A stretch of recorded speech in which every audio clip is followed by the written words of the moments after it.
Manuel Padilla is chief of the Rio Grande Valley Sector of Customs and Border Protection. He is responsible for the busiest area of illegal crossings in the country and for implementing the policy. He's with us now for an interview that you'll see only on CBS This Morning. Chief Padilla, we thank you very much for joining us because I know you were hearing the conversation and hearing a lot of the heated conversation. People say that this zero tolerance policy actually means zero humanity. What do you say to that? Yes, thank you, Ms. Gayle. Thank you for being here at the busiest location on the border. 40% of all the apprehensions happen in this sector. 44% of all the seizures of marijuana happen in this sector. And when we compare it to the rest of the southwest border. So with that, those are just numbers. It's a very complex situation when you have high levels of activity and a lack of resources, personnel, technology, and infrastructure. It creates kind of this chaotic environment. This chaotic environment manifests itself by vehicle rollovers. We had a terrible case yesterday where 5 lost their lives. Yes. We have over 1,000 rescues where the agents are rescuing people on a daily basis. And then we also have the stash houses where people are just subjected to just terrible conditions while they're being held as they're being smuggled. This smuggling really fuels the cartel violence on the south side. And so when we're talking about zero tolerance policy, we have done different efforts throughout the years. 2014, we started detaining this population of family units. But Chief Padilla, let me stop you for just a second, yes, because I don't want to go back to 2014. I know that this is complicated for you and your team, but what people are talking about is cruel and inhumane behavior, is how it's perceived. Do you actually agree with this policy, or are you carrying out orders? Well, I tell you, I do agree that we have to do something. We created this situation by not doing anything. So what happens with zero tolerance is we were exempting a group, a population from the law. And what happens when you do that, it creates a vacuum, it creates a draw for a certain group of people that rises to trends that become a crisis. I'm gonna give you an example here.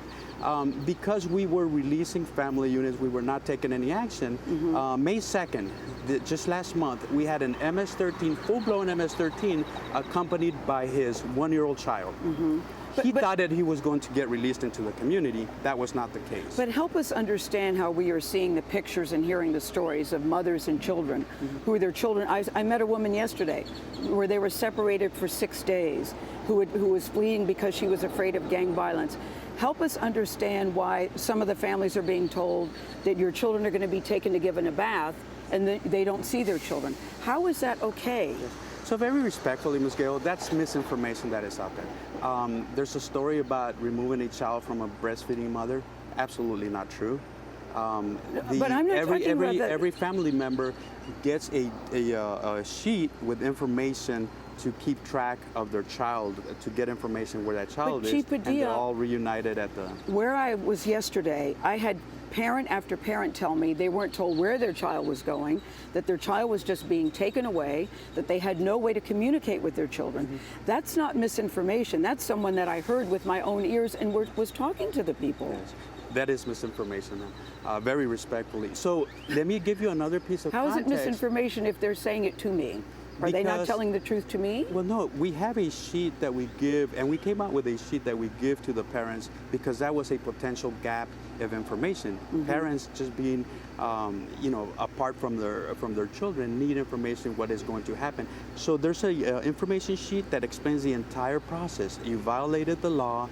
You are going to go through the judicial process. While you're going through this process, you are going to be separated from your child, temporarily separated from your child, and then reunited at the point when you serve your sentence. Let me give another piece of Does this seem context. like a cruel and inhumane treatment to you? Ma'am, we do that with the United States citizens. If a United States citizen violates the law, and that person is accompanied by his or her children, and they're going through a judicial process, the children are separated from that parent because the kids are not going through that process. So I think a lot of people lose sight. The other thing that people lose sight of... Do you think we're all too emotional about this? I think that's a very good point. If we look at this situation without emotion and without politics, to be honest with you, I'm an operator. And you're a father. And I am a father. If we look at this objectively, we have to do something, because when you have this flow of people, and these people are fleeing poverty and fleeing other things, and violence, totally understood. Yes, yes. But when you have this flow of people, that trek is so dangerous. Over 1,000 rescues this year. Last week. They're wrapping me up. I have to go, but I have to say, with all due respect, I think it's hard to look at this story without emotion. But I really appreciate you taking the time to talk to us. Thank you for coming down here and understanding this. Thank you. Yes. We're very glad to be here.